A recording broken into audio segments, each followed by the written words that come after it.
yang berlipat ganda karena jihad dengan harta dan jiwa raga. Seperti maaf yang dijelaskan oleh para mufassir ketika turun ayat perintah jihad, maka Abdurrahman bin Auf yang hijrah dari kota Mekah menuju kota Yatsrib yang ditata dengan keimanan, ketauhidan, kemakrifatan kepada Allah. Dia hanya hijrah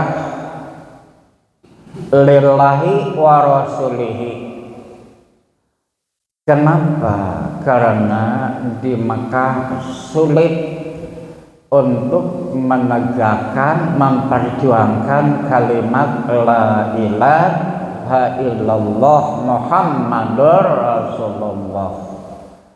Maka dia hijrah sendiri karena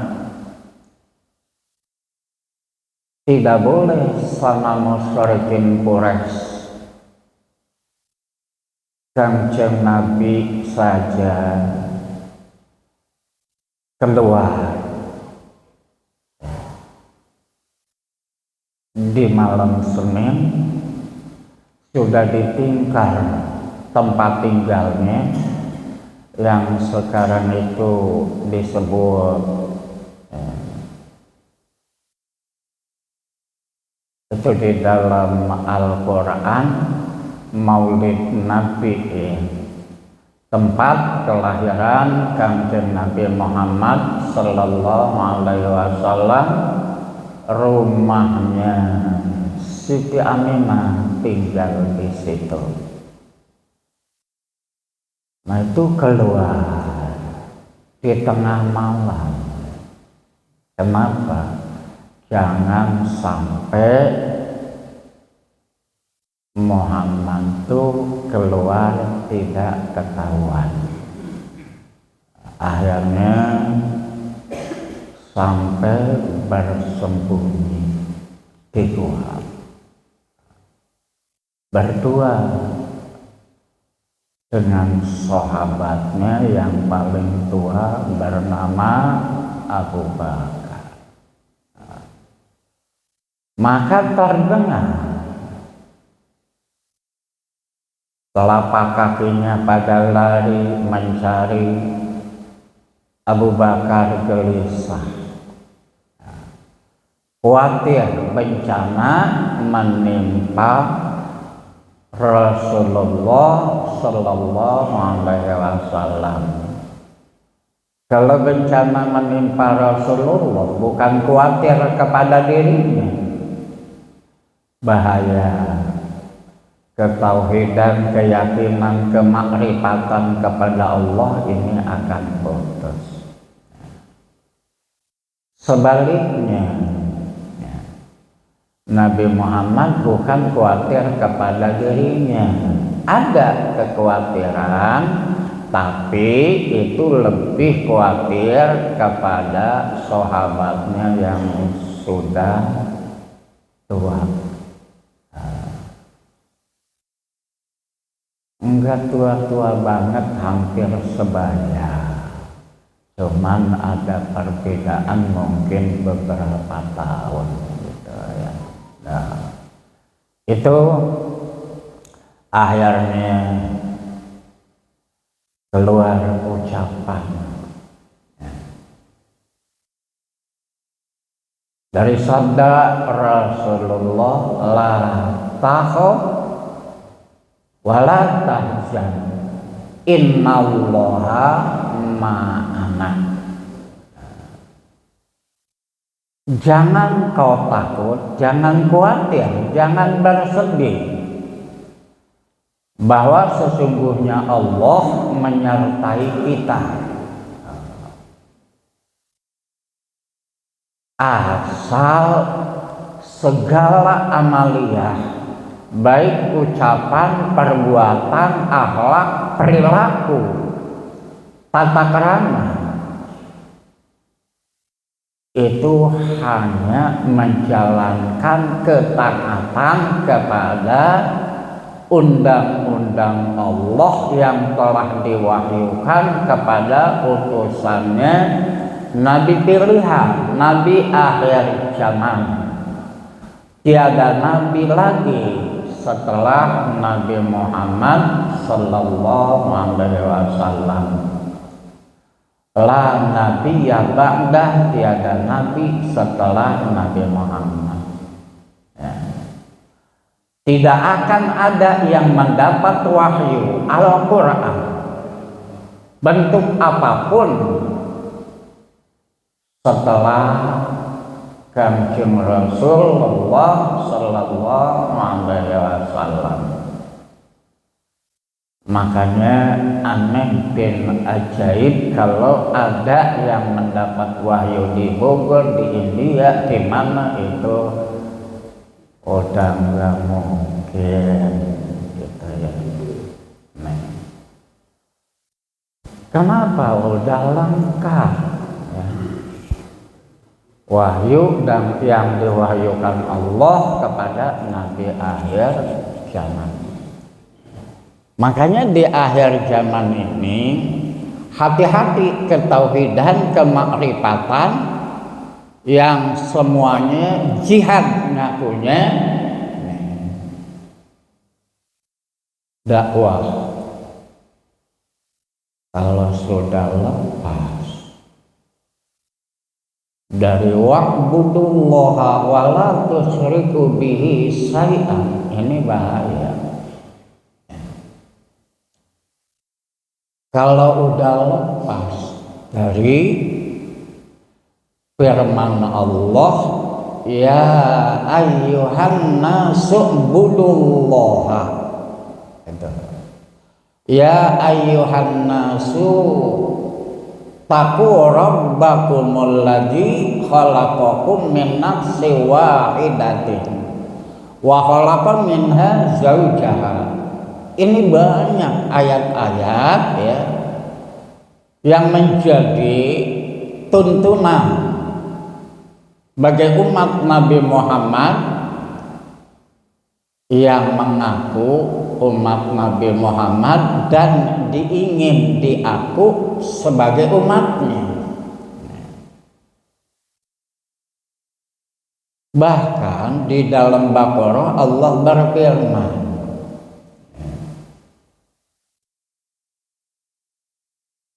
wahai orang-orang yang beriman, ya ayyuhalladzina amanu dkhulu fis-silmi kafah.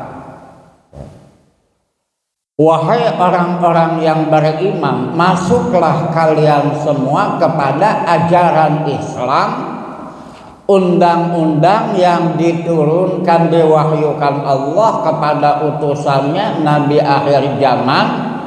Masuk Islamnya secara kafah, menyeluruh, tidak dipilah-pilah undang-undang Islam.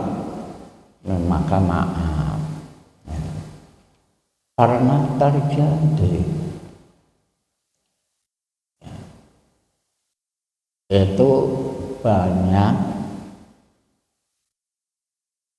jamaah yang mengikuti sholat di situ, baca syahadatnya itu ketika tasahud, baik tasahud awal, tasahud akhir. Maaf ya, ini misal contoh ini yang telah terjadi ya. Itu apa? Asyhadu alla ilaha illallah. Ini benar kan? Tapi yang keduanya, wa ana Rasulullah, menghilangkan wa ashadu anna itu ya, Jadi yang ada hanya kalimat wa ana Rasulullah, seolah-olah ini mengaku utusan Allah, ngakunya mendapat wahyu juga, gitu kan? Padahal la nabiyya ba'dah, tidak ada nabi lagi setelah Nabi Muhammad, karena khatamun nabiyyin, nabi yang terakhir. Siapapun orangnya yang mengaku jadi nabi, jadi utusan,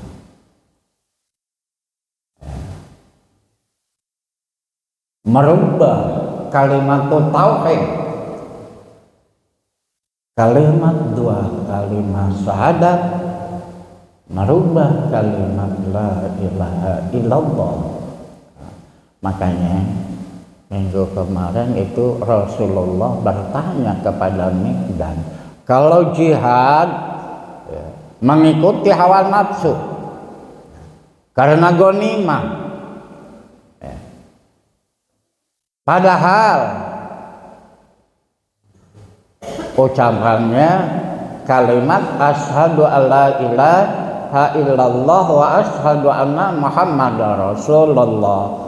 Kalau dia zikir min adbari sholat wa ghairiha, setelah selesai sholat dan sebelum sholat dan waktu-waktu yang lain, qiyaman wa qu'udan wa ala junubikum, itu kalimatnya la ilaha illallah. Maka kata Rasulullah, kalau berbuat semena-mena walaupun ngakunya jihad, kaifa bila ilah, kaifa laka bila ilaha illallah godan, bagaimana nanti mempertanggungjawabkan kalimat la ilaha illallah pada hari kiamat di mahkamah Allah, kalau berjuang tidak mengikuti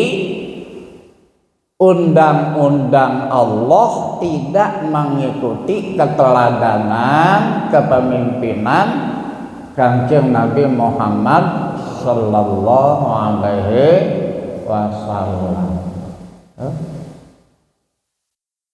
Rasulullah diisrokan, dimi'rajkan.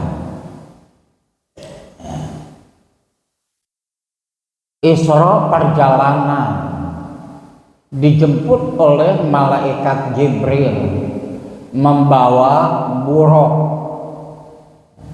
makanya disebut Rajab. Rasul dijemput oleh Jibril di bulan Rajab membawa kendaraan buruk. Berjalan dari kota Makkah, menurut suatu riwayat dari Hijr Ismail, satu riwayat lagi dari rumah Ummi Hani binti Abi Thalib. Di situ dibersihkan dulu hatinya, gitu, diisi dengan ketauhidan. Kenapa? Karena kendaraannya harus baik, padahal hati Rasulullah udah suci. Isaratan wa dilalatan, memberikan isyarat, dilalah, contoh kepada kita agar kita mampu jihad di jalan Allah, istiqomah. Kenapa? Kalau kita mau keluar jauh, persiapkan jiwa raga kita. Kendaraan yang kita bawa, yang kita tunggangi, nenek, maaf ya, itu anak dan mantu saya ketika mau menjenguk cucu yang di situ Bondo belajar. Itu kata anak kandungnya saya yang pertama sebelum kepada adik iparnya bahwa mobilnya yang ini aja enak, metik, irit bensinnya. Kata adik iparnya, mobil mah enakan yang ini.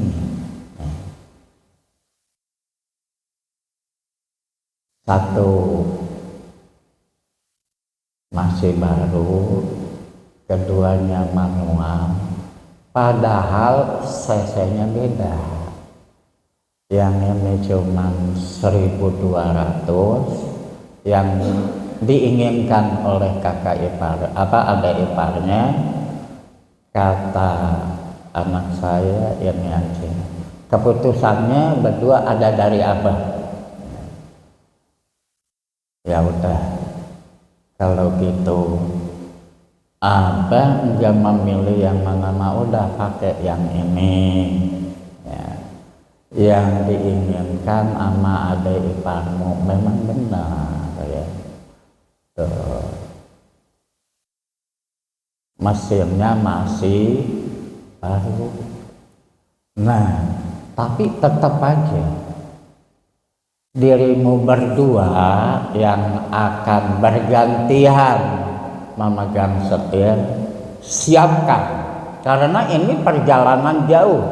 Keteladanan Rasulullah Isra ya, maka itu udah dipersiapkan.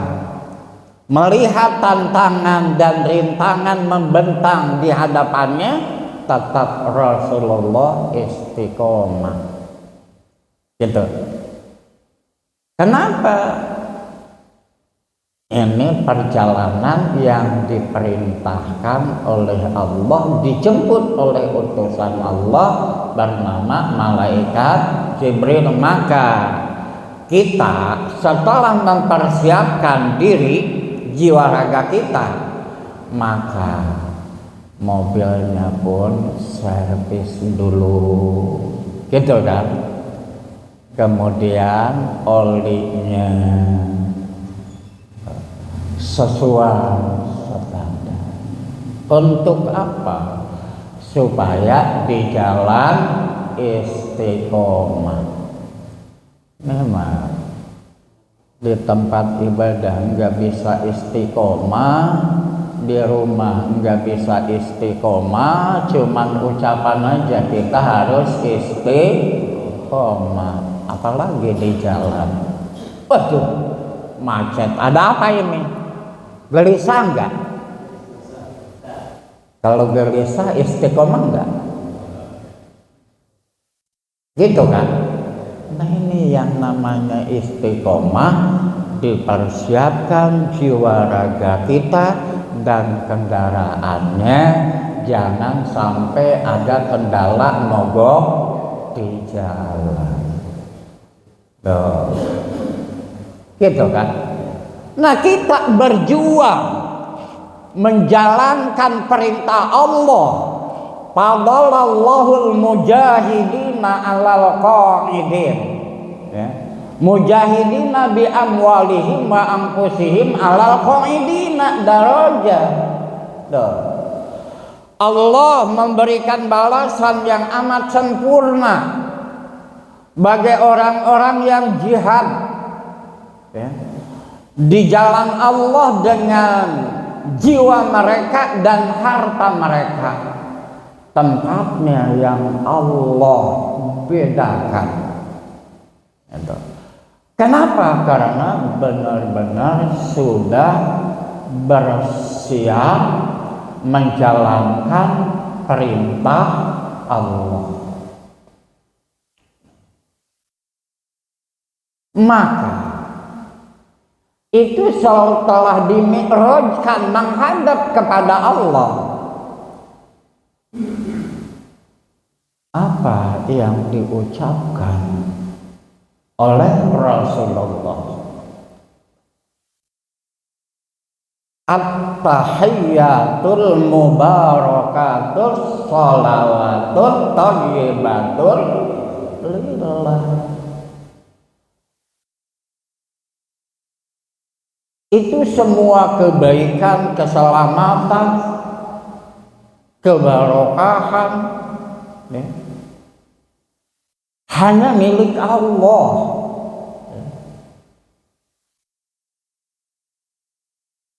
Makanya yang mempunyai kebarokahan, yang memiliki kebarokahan itu hanya Sang Khalik yang diberikan kepada makhluknya yang Allah kehendaki. Makanya namanya barokah ziyadatul khair, tambah kebaikan, namanya barokah itu. Makanya Bahrudin kalau didoakan semoga mempunyai umur yang panjang, di dalam hati saya jawab amin, umur panjang mudah mati. Ya, apa artinya umur panjang susah mati? Ngerepotin yang hidup enggak? Iya kan? Disertai barokah. Apa artinya umur panjang kalau enggak barokah? Enggak ada ziyadatul khair. Coba, umur panjang, barokah enggak? Masih hidup, dikatakan hidup masih, tapi sholat enggak, ngaji ada tambah kebaikannya. Makanya umur panjang disertai barokah, diberi kematian dengan mudah, dengan tenang. Makanya kalau berdoa, Allahumma hawin alaina fi sakaratil maut, itu kan kata si pemimpin doa, ya Allah berikan ketenangan kepada kami ketika kami sakaratil maut. Bagaimana ketenangan ketika sakaratil maut? Itu biqauli la ilaha illallah. Mau berjamaah mau sendiri tetap doa itu, Allahumma hawin alaina fi sakaratil maut. Mentang-mentang sendiri Allahumma hawin alaini la ilaha illallah, gitu kan? Allahumma hawin alaina, ya Allah berikan ketenangan kepada kami fi sakaratil maut, ketika kami menghadapi sakaratil, itu jihad yang terakhir.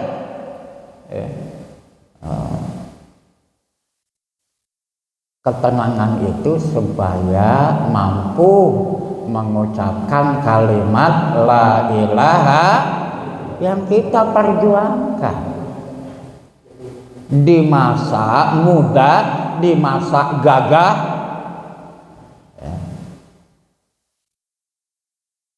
dengan ucapan kalimat la ilaha illallah. Wa bima ba'dal maut, dan setelah maut pun ingin tenang. Kenapa? Karena peribahasa orang Cikupa, lamun sia hayang tenang engke geus mujul ngaler. Ya enggak? Iya kan? Di situ makanya wa bima ba'dal, dan setelah maut pun pengen tenang. Di alam kubur disebut alam barza. Dengan apa? Dengan ucapan kalimat la ilaha, itu kan husnul khotimah, gitu. wan najata minan nar, dan selamatkanlah kami ya Rob minan nar, dari cipratan api neraka. Jangan masuk ke dalam neraka, kecipratan pun jangan. Makanya kesepuhan kita tadi itu takliman buat kita. Apa? Allahumma ajirna minan nar. Asal pokok di dalam Sahih Tirmizi itu Allahumma ajirni minan nar. Kalau takliman itu boleh ajirna minan nar. Ya. Nah, itu kitanya tinggal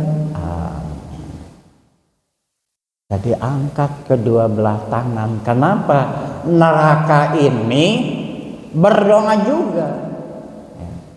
Apa jawaban neraka? Allahumma ajirhu minan nar. Ya Allah, itu yang sedang berjamaah ingin diselamatkan dari cipratan api neraka, apalagi masuk ke dalam api neraka. Ya Allah, selamatkanlah mereka dari cipratan api. Kita mulut berdoa, tangan mata tetap aja gini kan. Ya Allah, mau dikabulkan, kabulkan, enggak juga, enggak apa-apa. Kalau mohon lagi ini Pak, gitu kan, jangan di sini, jangan berlebihan lagi gini, maksa kepada Allah. Khairul umur awsatuha, pertengahan aja, gitu ya. Wih, ada lagi yang tasahudnya nih.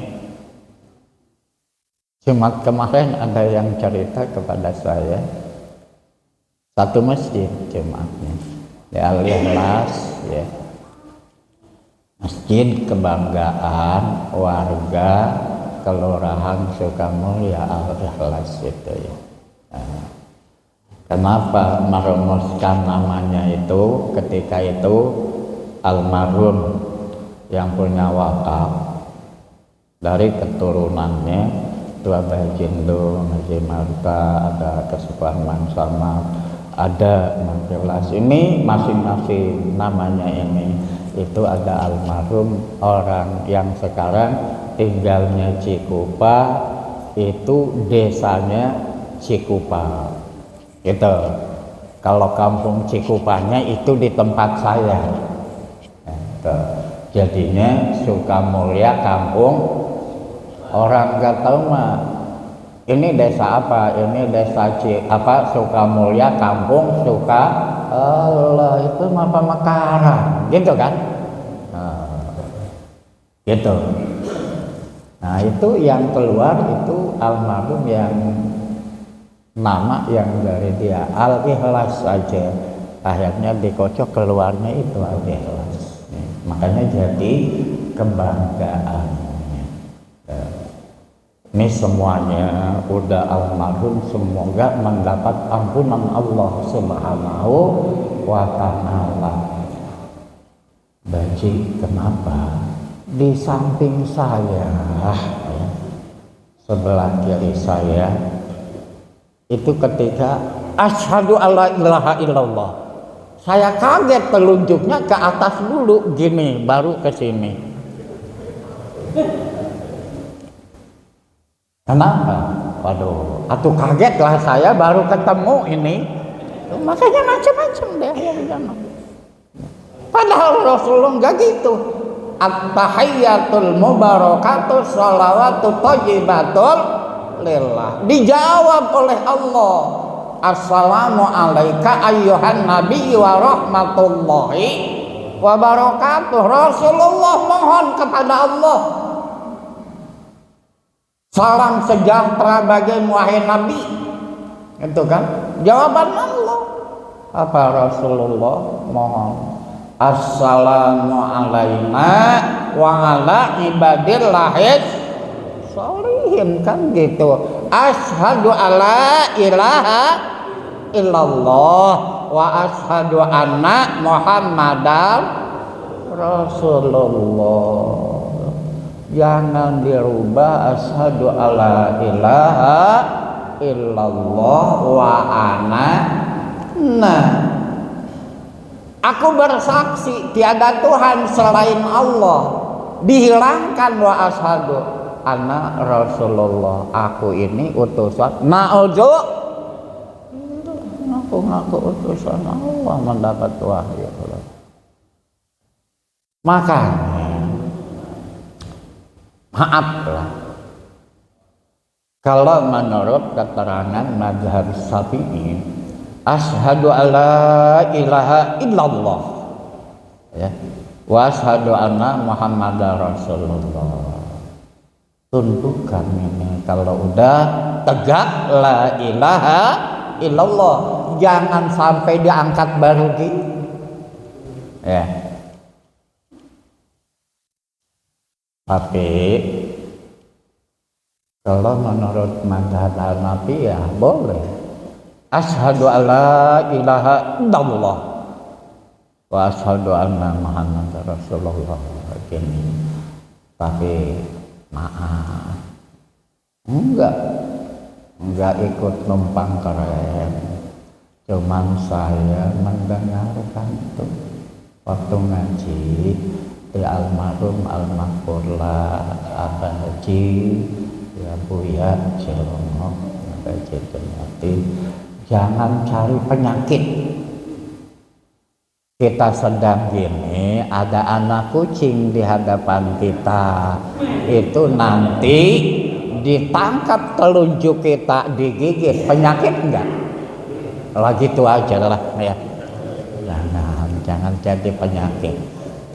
Ya kalau bahasanya terlalu panjang lagi habis waktunya, gitu kan?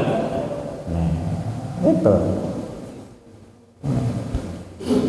Salat pun jihad di jalan Allah.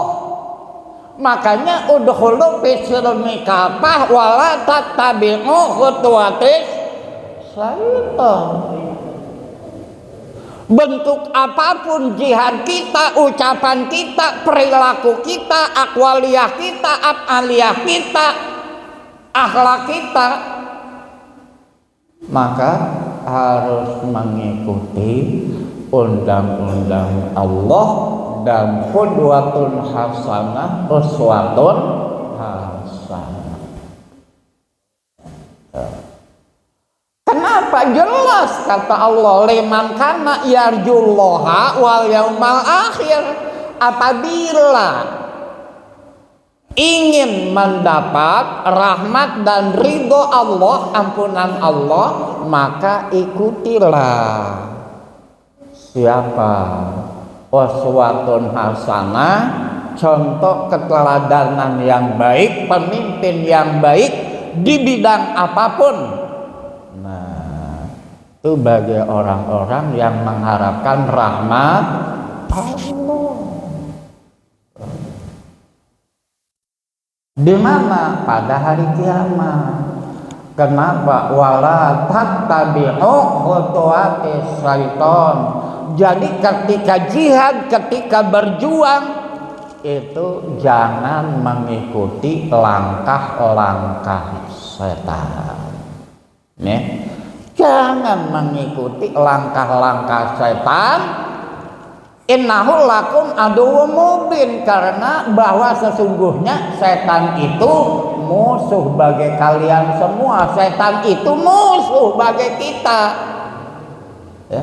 Di dalam ibadah mahdoh, di dalam gair mahdoh ibadah, apapun yang bentuk ibadah, kalau sudah lepas dari aturan Allah dan Rasulnya, berarti mengikuti setan.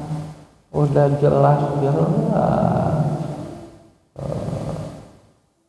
setan itu musuh yang nyata bagi kita. Makanya sholat apapun itu harus ikuti gerakan-gerakan sholat. Kita nggak hidup di masa Rasul, tapi ada para ulama. Al ulama warasatul Anbiya. Yang jadi bingung kita, kalau gajah ngaduk yang keinjak-injak apa? Semua yang paling lemah. Yang para ulama ahlus sunnah wal jamaah, wah, debat bahwa habaib yang ada di Indonesia putus keturunannya itu bohong. La ilaha illallah. Tinggal kita. Makanya Mbah Yudin udah nggak mau tuh otak-atik HP, bahkan saya udah nggak pegang HP, itu kan. Nah itu apa? Mau ininya juga sekarang tuh udah susah. Kalau membuka WA, telepon, ya WhatsApp, SMS segala macam, udah. Kalau ada apa-apa, angkat aja ya. Nih, Abah udah nggak mau HP jadul ini, HP yang ini. Kenapa? Itu susah.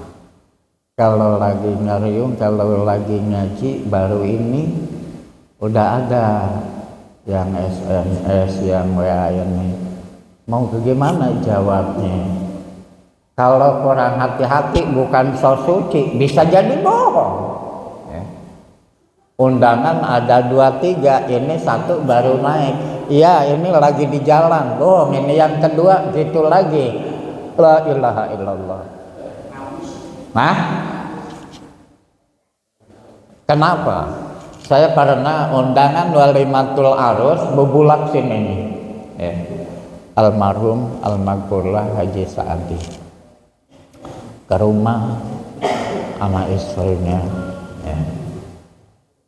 Assalamualaikum Haji. Waalaikumsalam. Apa? Saya mau nikahin putri. Ngundang Haji, ngundang di mana lagi?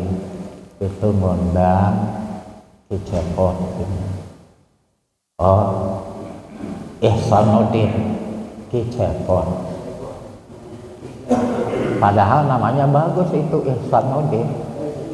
Saya kenal, ia jebolan IAIN Bandung. Belum jadi UIN ya, semua itu iya kan, Serang, Ciputat, Cipadung, Bandung. Kenapa? Karena keponakan saya di situ di Bandung belajarnya. Sama orang tuanya almarhum Ki Ihsanuddin ya, saya kenal juga. Nah, oh saya mah nggak tahu Ki Ihsanuddin. Ini maaf ya. Ini yang keberapa?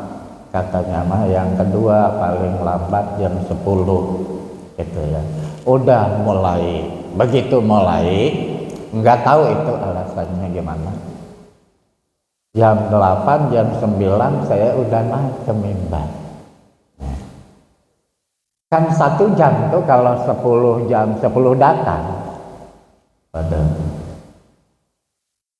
jam 11 belum datang, jam 12 belum datang, datangnya setengah 1. Begitu dia datang, assalamualaikum, salaman, saya langsung waalaikumsalam, assalamualaikum warahmatullahi, udahan langsung. Woi, nanti dulu, saya belum beres salaman. Maaf Kiai ya, almarhum almarhumah, maaf. Kenapa? Ini mah ganjel truk, paling kayunya segini, panjangnya, besarnya pun balok nggak besar-besar amat ya. Ini mah lebih panjang ganjel, lebih tebal ganjel dibanding truknya. Kenapa? Panjangnya bicara, gitu kan? Amplopnya mah belum tentu tebal. Saya gituin aja, saya langsung pulang pamit. Bukan apa-apa, saya pun punya acara. Udah ya, nggak mau pegang HP. Udah, kenapa? Karena saya ngobrol sama almarhum almarhumah guru saya, ya, yang membesarkan saya, yang menganggap saya itu anaknya. Itu ketika saya di Darun Nahwiyin. Saya silaturahmi itu apa? Masih ada nomor telepon rumah udah dicabut mama. HP udah diserahkan kepada istri. Sama kalau mau telepon ke HP ini nomornya, tapi yang ngangkat ini bukan mama, ya, tapi itu uminya anak-anak. Enggak apa-apa, udah dianggap keluarga, ngobrol sama dia. Akhirnya saya enggak berani, ya. Kenapa? Satu kali ngebel yang ngangkat istrinya almarhumah almarhumah, ya. Ngomong sama istri, udah Mi kalau gitu tutup aja, ya. Enggak, katanya gimana, udah. Kalau abah ini menjawab lagi, itu abah udah enggak tinggal di situ, bukan enggak mengaku orang tua, tapi nantinya enggak menghargai ke mama itu. Saya gituin, ya. Tuh. Makanya sampai sekarang tuh HP anak-anaknya, putra putri, cucunya saya enggak pegang. Kalau mau ketemu saya udah ke pesantrennya aja, ke rumahnya, gitu, ya. Dengan jarang sekali silaturahmi. Kenapa? Inilah, ya, jihad di jalan Allah itu kalau ingin mendapat fadlallahul mujahidina bi amwalihim wa anfusihim alal qa'idina darajah. Diberi kelebihan harkat martabat, ya, kebarokahan, diberikan kelebihan oleh Allah Subhanahu wa ta'ala. Kenapa? Jihadnya dengan harta dan jiwa raga. Abdurrahman bin Auf hijrah karena Allah, cuman membawa badan sebatang kara, tidak bawa keluarga, tidak boleh bawa harta oleh musyrikin Quraisy. Maka kata Sa'id bin Abi Waqqas dikenalkan oleh Rasulullah, lo kenalan ini Abdurrahman bin Auf, ini Sa'id bin Abi Waqqas, harus kerjasama. Kata Sa'id bin Abi Waqqas, kau sendiri enggak bawa anak istri, enggak punya rumah, enggak apa, maka istri saya akan saya ceraikan satu, ya. Kalau udah iddah boleh kau nikahi, tempat tinggal di situ, di tempat tinggal mantan istri saya yang udah dicerai. 50% harta saya, kata Sa'id bin Abi Waqqas, aku berikan kepadamu. Abdurrahman bin Auf, barakallahu laka wa ahli baitika wa malika. Semoga Allah memberikan kebarokahan kepadamu dan keluargamu, jangan diceraikan.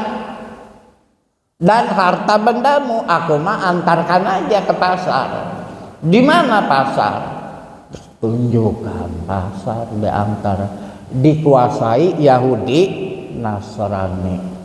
Yo, yang 50% tadi jadikan modal, saham buatmu, saham aku otak dan dengkul, keuntungan bagi sama 50%.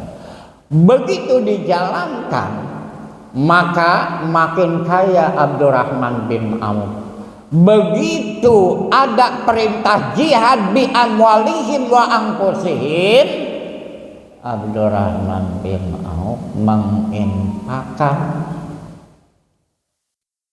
1000 dirham dan sekian puluh kuda, pedang dan sebagainya. Berhasil enggak usahanya? Kenapa? Itulah ekonomi Islam ditata dengan ketauhidan. Ya. Ini. Nah, itu wa kullan wa'adallahul husna.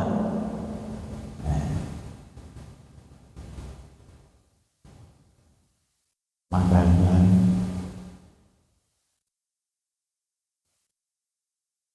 tadi kata kesepuhan kita, Allah lah yang menciptakan kita.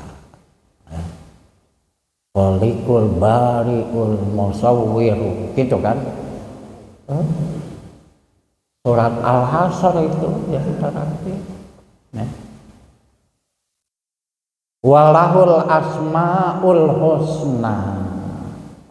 Apa sih asmaul husna? Wa kullan, dan keduanya, wa'adallahu, telah Allah janjikan bagi orang yang jihad di jalan Allah bi amwalihim wa anfusihim, atau yang jihad qaidin, duduk-duduk saja di rumahnya masing-masing. Tapi kedua golongan ini, parikoin kata Jalaluddin Suyuti, itu wa'adallahul husna, dijanjikan oleh Allah al-husna hiyal jannah, dijanjikan mendapatkan yang terbaik. Kedua golongan itu adalah akan mendapatkan surga. Makanya ini ulid darari. Kenapa? Kata Rasulullah, inna bil madinati aqwaman, sesungguhnya yang tinggal di kota Madinah tidak ikut jihad masirtum min sairin, tidak berjalan jihad sebagaimana dengan orang-orang al-mujahidin bi amwalihim wa anfusihim. Kenapa ketika turun ayat ini Abdullah bin Umi Maktum datang kepada Rasulullah, aku ini jihad, aku ini senang jihad, ya. Cuman walakinna fi min jamanatin, aku senang jihad ya wahai Rasulullah, cuman aku ini udah termasuk orang yang lumpuh, ya. Ditambah lagi unpad tunanetra, ya. Ada yang sakit ini sakit. Rasulullah enggak memerintahkan, ya. Yang ini itu dijanjikan wa'adallahul husna. Yang diinginkan oleh Rasulullah itu yang jihad di jalan Allah li'ilai kalimatillah, orang-orang yang sehat, yang punya tenaga, yang punya harta, berangkat bareng-bareng ke medan perang. Yang sakit, yang sudah tua renta, anak-anak, lansia, wanita tinggal di rumah. Apakah kami enggak boleh jihad? Jihad wanita itu melahirkan, mengandung, melahirkan, menyusui, mengurus anak, itu jihad. Mengurus suami, jihad. Betul. Oh iya, kunna libasul lakum wa antum libasul lahun. Bisa jadi pakaian pendamping, gitu kan?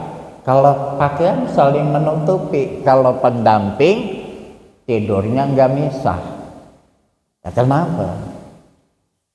itu ada istri ya, itu ngomong, Haji, bagaimana kalau istri dia dagang di rumahnya, kalau ada perempuan yang belanja ya layani. Itu marah-marah istrinya. Nah kalau ada laki-laki yang melayani, dia layani seperti biasa melayani perempuan yang belanja. Tuh giliran laki-laki setengah hati melayaninya. Akhirnya nih ada yang perempuan, ada yang laki-laki, kok punya warung kayak gini ya. Padahal udah pada saling mengenal. Akhirnya yang ini enggak jadi, yang ini enggak jadi, belanja ke warung lain. Rugi enggak? Rugi. Gimana itu Mbak Haji? Lah, saya jawab, barangkali ada salah dari kamu. Enggak, ini. Lah, kata saya, udah, saya enggak mau jawab. Kenapa? Kenapa? Karena ketika di kobongnya itu sama istri saya. Satu alumni, satu angkatan, satu guru itu ya, sama istri saya. Antum bukan orang bodoh, ngaji. Iya. Tapi istri Pak Haji gitu enggak lah. Kenapa? Ya, itu kalau tidur dia ke kamar itu, ngapain lu tidur sama gua? Ya Allah, di dalam hati saya, di dalam hati saya. Ya udah sekaligus saja lu poligami. Cuma enggak terkenal, enggak terucap ke mulut. Kenapa? Ya kalau punya satu enggak mampu, ya mending punya 2, 3, barangkali 4 gitu kan. Supaya istiqomah ibadahnya gitu kan. Tapi saya enggak terucap itu enggak. Ya udah Pak Haji juga gitu. Kenapa? Karena saya tahu ya kepada gurunya nih, guru dia, guru istri saya kenal akrab. Ya, almarhum almaghfurlah Ki Haji Amarullah. Makanya udahlah pikirin sendiri aja ya. Kenapa? Ini pun jihad kita. Karena itu nikah itu sebagian kesempurnaan agama, gitu kan? Jadi semuanya wa'adallahul husna. Wa fadallallahul mujahidina 'alal qa'idina ajran azima. Allah memberikan kelebihan kepada orang-orang yang jihad dengan jiwa raganya dan hartanya dibanding dengan yang duduk-duduk saja di rumahnya, di tempat tinggalnya. Ajron azima, pahala yang amat besar di sisi Allah. Apa pahalanya? Darajatin, ada beberapa tempat di dalam surga ya. Fi kulli jannatin, dari setiap surga, dari satu kamar ke satu kamar yang lain, satu tempat kepada tempat yang lain, itu tingginya mabaina sama iwal ardi, ketinggian martabatnya antara langit dan bumi. Kalau kita harus jalan itu bisa jadi 100 tahun baru nyampe. Kalau di hotel mau berapa lantai pun itu kan ada apa? Lift. Apalagi langit Allah yang menciptakan, bumi Allah yang menciptakan. Yang menciptakan orang yang membuat lift siapa? Allah. Enggak sulit, Mike. Rasulullah jadi mi'rajkan langsung ke 7 lapis langit. Harus yakin ini.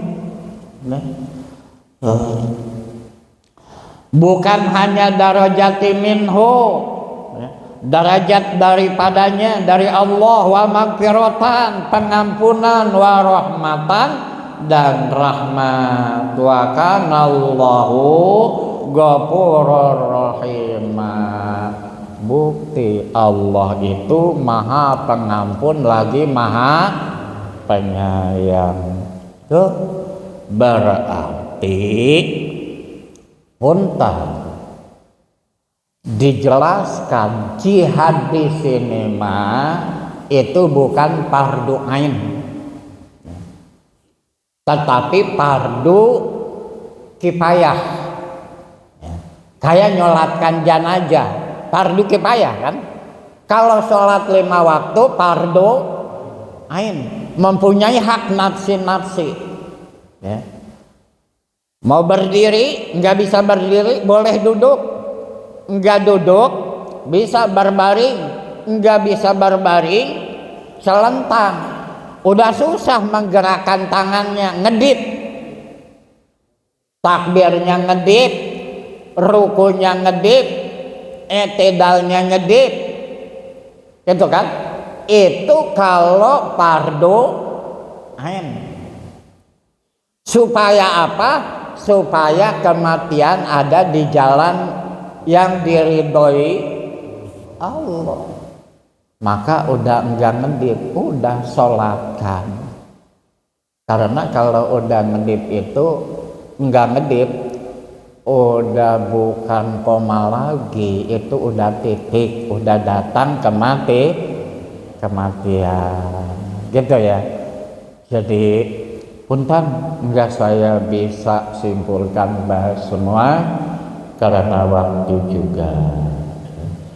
Jadi mohon dibukakan pintu maaf yang seikhlas-ikhlasnya jikalau terdapat kesalahan, bukan tafsir ini yang salah, Bahludin yang salah baca. Salah menyampaikan, mohon dibukakan pintu maaf yang seikhlas-ikhlasnya. Hadanallahu wa iyyakum ajma'in wal afa minkum. Wassalamualaikum warahmatullahi wabarakatuh.